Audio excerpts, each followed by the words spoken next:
America ലോകമെമ്പാടുമുള്ള ദശലക്ഷക്കണക്കിന് ആളുകളുടെ സ്വപ്നഭൂമി. ഉയർന്ന ശമ്പളം, ആഡംബര ജീവിതം, മികച്ച സൗകര്യങ്ങൾ. എന്നാൽ ഈ തിളക്കമുള്ള ജീവിതത്തിന് പിന്നിൽ വലിയൊരു വിഭാഗം പ്രവാസികൾ അനുഭവിക്കുന്ന മാനസിക സംഘർഷങ്ങളെക്കുറിച്ച് നമ്മൾ എപ്പോഴെങ്കിലും ചിന്തിച്ചിട്ടുണ്ടോ? പ്രത്യേകിച്ച് ഗ്രീൻ കാർഡിനായി പതിറ്റാണ്ടുകൾ കാത്തിരിക്കേണ്ടി വരുന്ന ഇന്ത്യക്കാരുടെ അവസ്ഥ.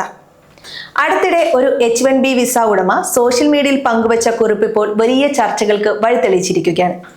കയ്യിൽ ആവശ്യത്തിന് പണമുണ്ട്, പക്ഷേ 2 വർഷത്തിലൊരിക്കൽ മാത്രം മാതാപിതാക്കളെ കാണാൻ കഴിയുന്ന ഈ ജീവിതം ഗ്രീൻ കാർഡിന് വേണ്ടിയുള്ളതാണോ എന്ന അദ്ദേഹത്തിന്റെ ചോദ്യം ആയിരക്കണക്കിന് പ്രവാസികളുടെ നോവായി മാറുകയാണ്. എന്താണ് യഥാർത്ഥത്തിൽ ഗ്രീൻ കാർഡ് പ്രതിസന്ധി? എന്തുകൊണ്ടാണ് ഇന്ത്യക്കാർ മാത്രം നൂറ്റാണ്ടുകൾ കാത്തിരിക്കേണ്ടി വരുന്നത്? ഈ വിഷയത്തെക്കുറിച്ച് നമുക്ക് വിശദമായി തന്നെ പരിശോധിക്കാം.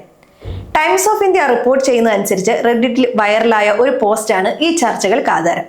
അമേരിക്കയിൽ ജോലി ചെയ്യുന്ന ഒരു ഇന്ത്യൻ IT പ്രൊഫഷണൽ തന്റെ ജീവിത സാഹചര്യം വിവരിക്കുന്നത് ഇങ്ങനെയാണ്: എനിക്ക് നല്ല ശമ്പളമുണ്ട്, അമേരിക്കയിൽ എല്ലാ സൗകര്യങ്ങളുമുണ്ട്, പക്ഷേ എന്റെ വിസ നിബന്ധനകളും ഗ്രീൻ കാർഡ് ലഭിക്കാനുള്ള കാലതാമസവും കാരണം എനിക്ക് 2 വർഷത്തിലൊരിക്കൽ മാത്രമേ നാട്ടിൽ പോയി മാതാപിതാക്കളെ കാണാൻ സാധിക്കുന്നുള്ളൂ. എന്റെ മാതാപിതാക്കൾക്ക് പ്രായമാവുകയാണ്. അവർക്കൊപ്പം സമയം ചെലവഴിക്കാൻ കഴിയാത്ത ഈ സമ്പാദ്യം കൊണ്ട് എനിക്കെന്ത് പ്രയോജനം? ഇത് ഒരാളുടെ മാത്രം പ്രശ്നമല്ല. അമേരിക്കയിൽ ജോലി ചെയ്യുന്ന ലക്ഷക്കണക്കിന് ഇന്ത്യക്കാർ നേരിടുന്ന വലിയൊരു ധർമ്മസങ്കടമാണിത്. വിസ പുതുക്കുന്നതിലെ നൂലാമാലകളും ജോലി മാറുന്നതിലെ നിയന്ത്രണങ്ങളും ഇപ്പോൾ വേണമെങ്കിലും രാജ്യം വിടേണ്ടി വന്നേക്കാം എന്ന ഭീതിയും ഇവരുടെ ജീവിതത്തിന്റെ ഭാഗമാണ്.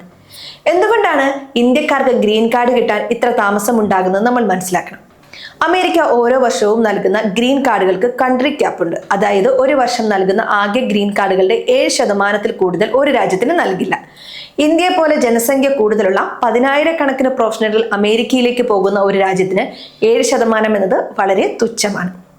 ഇപ്പോഴത്തെ കണക്കനുസരിച്ച് എംപ്ലോയ്മെന്റ് ബേസ്ഡ് കാറ്റഗറിയിൽ ഗ്രീൻ കാർഡിനെ അപേക്ഷിച്ചിട്ടുള്ള ഇന്ത്യക്കാർക്ക് അത് ലഭിക്കാൻ ഏകദേശം 130 വർഷത്തിലധികം കാത്തിരിക്കേണ്ടി വരുമെന്നാണ് പഠനങ്ങൾ സൂചിപ്പിക്കുന്നത്.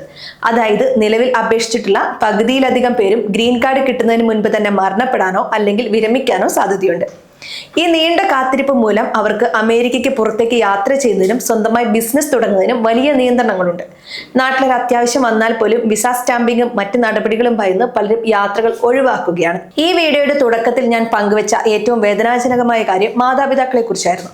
ഇന്ത്യയിൽ നിന്ന് അമേരിക്കയിലേക്ക് പോകുന്ന മിക്കവരും ഇടത്തരമോ ദരിദ്രമോ ആയ കുടുംബങ്ങളിൽ നിന്നുള്ളവരാണ്. മക്കൾ വിദേശത്ത് വലിയ നിലയിലെത്തുമ്പോൾ മാതാപിതാക്കൾക്ക് ലഭിക്കുന്നത് സാമ്പത്തിക സുരക്ഷിതത്വം മാത്രമാണ്. എന്നാൽ വാർദ്ധക്യകാലത്ത് അവർ ആഗ്രഹിക്കുന്ന മക്കളുടെ സാമീപ്യം പലപ്പോഴും ഇവർക്ക് തിരിച്ചു നൽകാൻ കഴിയുന്നില്ല.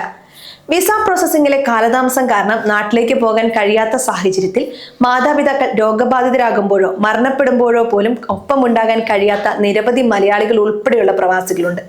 നാട്ടിൽ പോയി വന്നാൽ വിസ സ്റ്റാമ്പിംഗ് കിട്ടുമോ, തിരിച്ചു ജോലിയിൽ പ്രവേശിക്കാൻ കഴിയുമോ തുടങ്ങിയ ആശങ്കകൾ ഇവരെ നാട്ടിലേക്കുള്ള യാത്രയിൽ നിന്ന് പിന്തിരിപ്പിക്കുകയാണ്. ഇത് വലിയ രീതിയിലുള്ള മാനസിക സമ്മർദ്ദത്തിനും ഗിൽറ്റ് കോംപ്ലക്സിനും കാരണമാകുന്നുണ്ട്. H-1B വിസയിൽ അമേരിക്കയിൽ കഴിയുന്നവർ നേരിടുന്ന മറ്റു ചില സാങ്കേതിക പ്രശ്നങ്ങൾ കൂടി നമ്മൾ ചർച്ച ചെയ്യണം. H-1B വിസയുള്ള ഒരാൾക്ക് ജോലി നഷ്ടപ്പെട്ടാൽ വെറും 60 ദിവസത്തിനുള്ളിൽ പുതിയ ജോലി കണ്ടെത്തണം, അല്ലെങ്കിൽ രാജ്യം വിടണം.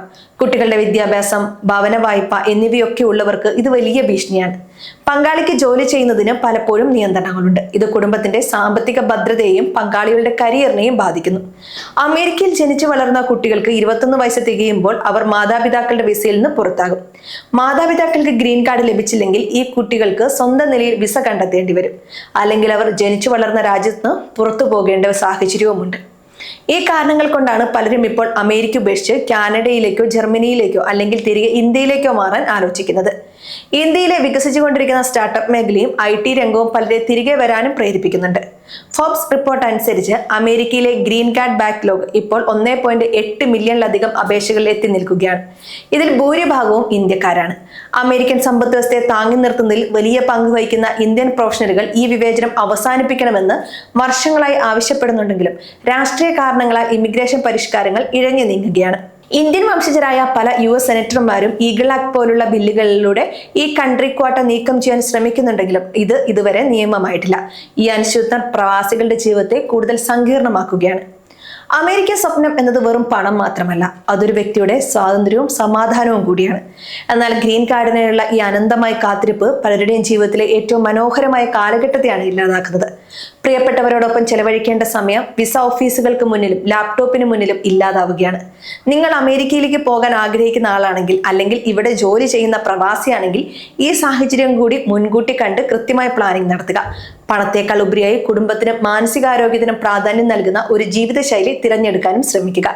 ഈ വീഡിയോയെക്കുറിച്ചുള്ള നിങ്ങളുടെ അഭിപ്രായങ്ങളും അമേരിക്കയിലെ നിങ്ങളുടെ അനുഭവങ്ങളും താഴെ കമന്റായി ചെയ്യുക. കൂടുതൽ പ്രവാസ വാർത്തകൾക്കായി ഈ ചാനൽ സബ്സ്ക്രൈബ് ചെയ്യുക.